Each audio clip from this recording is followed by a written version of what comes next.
Welcome to day 10 of my 30-day pediatric series. Deworming అంటే ఏంటి, పిల్లల్లో డీవార్మింగ్ తప్పకుండా ఎందుకు చేయాలో మనం ఈ వీడియోలో చూద్దాం.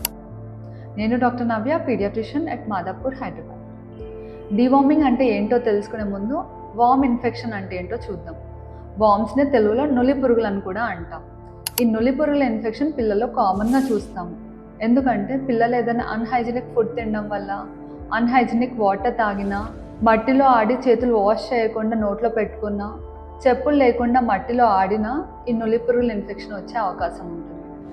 ఈ నులి పురుగుల ఇన్ఫెక్షన్ వస్తే ఎలాంటి లక్షణాలు చూస్తాం? ఫ్రీక్వెంట్గా పొట్ట నొప్పి, ఆకలి సరిగ్గా ఉండకపోవడం, ఈజీగా అలసిపోవడం, వెయిట్ హైట్ సరిగ్గా పెరగకపోవడం, రక్తహీనత.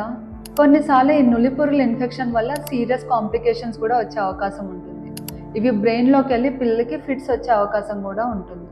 సో వీటన్నిటిని అవాయిడ్ చేయడానికి WHO పిల్లలకి 1 year to 19 years వరకు డీవార్మింగ్ అనేది రికమెండ్ చేసింది. డీవార్మింగ్ అంటే అదొక సిరప్ ఇవ్వాల్సి ఉంటుంది ఈ ఇన్ఫెక్షన్స్ రాకుండా ఉండడానికి. సో 1 year to 19 years పిల్లలకి ప్రతి 6 నెలలకు ఒకసారి డీవార్మింగ్ చేయాలి. డీవార్మింగ్ డోసేజ్ అనేది పిల్లల ఏజ్ని బట్టి ఉంటుంది. మీ పీడియాట్రిషియన్ని సంప్రదించి మీ పిల్లలకి ప్రతి 6 నెలలకు ఒకసారి డీవార్మింగ్ తప్పకుండా చేయండి. Thank you.